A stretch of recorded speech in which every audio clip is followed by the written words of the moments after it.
Yeah, no cap and trade, no electricity. No cap and trade!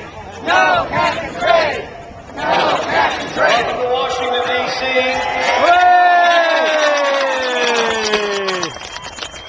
It is my high honor to welcome you to your capital.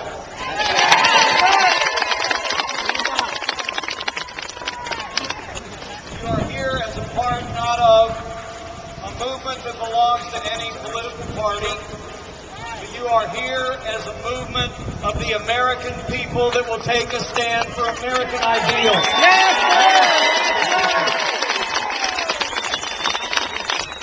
Those are the ideals that say yes to putting our national security first and not apologizing to the world for defending this nation.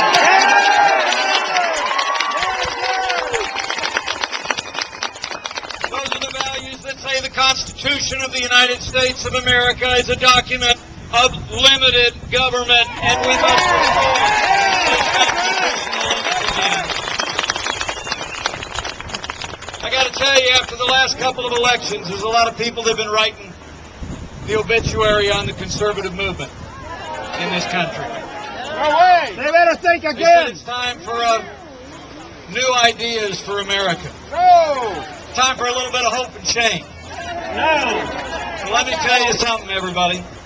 I believe, as evidence today, as evidence from Sacramento to Washington, D.C., we are on the verge of a great American awakening, and you will lead it.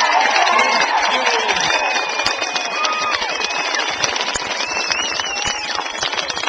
Thank you for taking time from your families, from hearth and home and enterprises and children and grandchildren.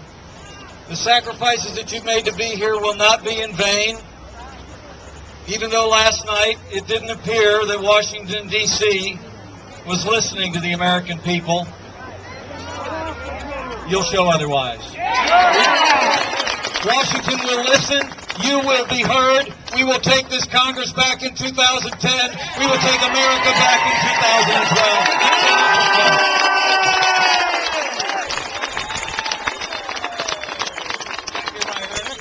From the great state of Georgia. Congressman Todd Price is the head of the Republican Study Committee, and ladies and gentlemen, when you talk about loving liberty, when you believe in freedom, when you dislike big onerous government and like small government, the Republican Study Committee is where you turn your attention. And I want to tell you, Congressman Price, you're doing a great job. Thank you.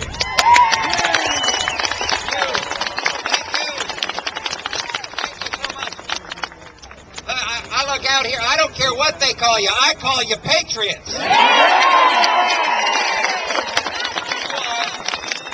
have taken the last 3 or 4 months and you are changing the political dynamic in this nation, and I want to thank you for what you're doing.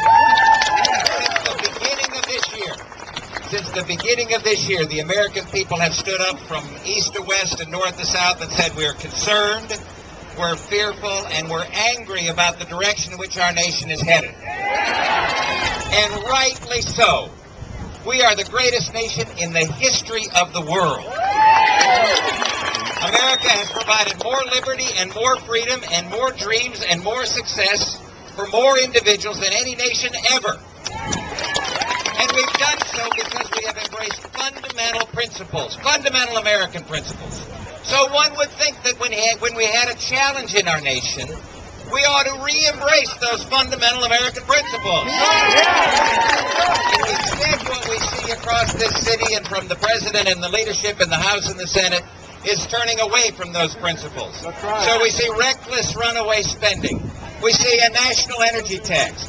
We see a budget that is busting your pocketbook and the pocketbook of all American people, and we see a president and leadership here on the Democrat side who want to take over your health care, and we say no.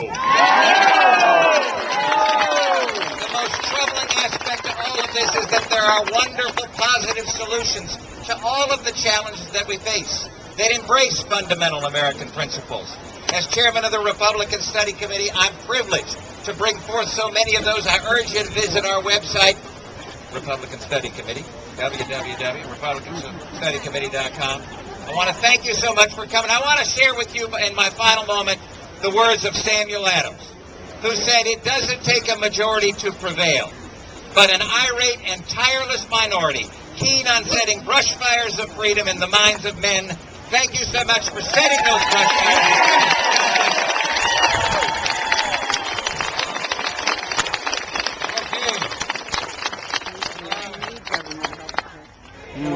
Freedom, freedom, freedom, freedom, freedom, freedom, freedom, freedom.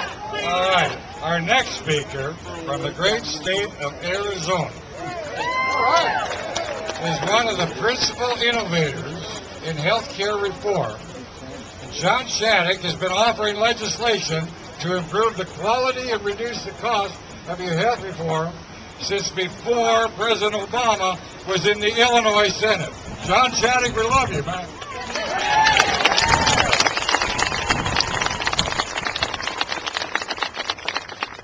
Thank you, Jake Army. Thank you, Matt. But most of all, thank you, patriots of America. All right. For those who came to the little seminar this morning we had down the street, and all of you who got here from there, I said it this morning, I'm going to say it again today. 2 words. Freedom works. Yeah. Freedom works. Freedom works. This is an incredible moment in American history. And you and I get to be part of it. We face, I think, beyond question, the greatest ideological threat to the principles this nation was founded on in the history of this nation. That's right. Yes. There are those with a very, very different view.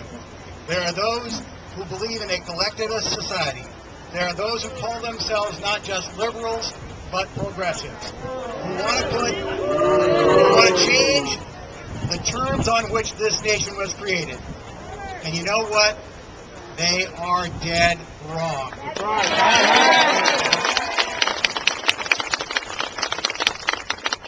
You and I believe in human dignity. We believe in individual responsibility, and we believe in individual freedom. And you are carrying that message to our nation's capital in a way like it has never been done before. Thank God you're doing it. Right on, ladies. When I was a kid growing up, there was an organization that used to visit our high schools. And their theme song was, "Freedom Isn't Free." And you know what? They were right then, they're right now, and thank God you are paying the price, and we are all engaged in the fight to save freedom in this nation. And you know what? Nancy Pelosi may think this is AstroTurf, but she's wrong, and we're going to win. Come down here, Mrs. Pelosi. Come down here and see what you think is AstroTurf. Now, I want to say one word about health care. It's amazing. No is a good word, but the truth is we do need to reform this system. We need to reform this system because the government has created incentives for insurance companies to not care about you and me and to abuse us. Now, who did that? The government did that. And their answer is to get the government more involved. Dead wrong. What you need to know about health care is what you already know about every other market in America. Freedom works. Give patients choice. Don't make us live under the group plan our employer bought.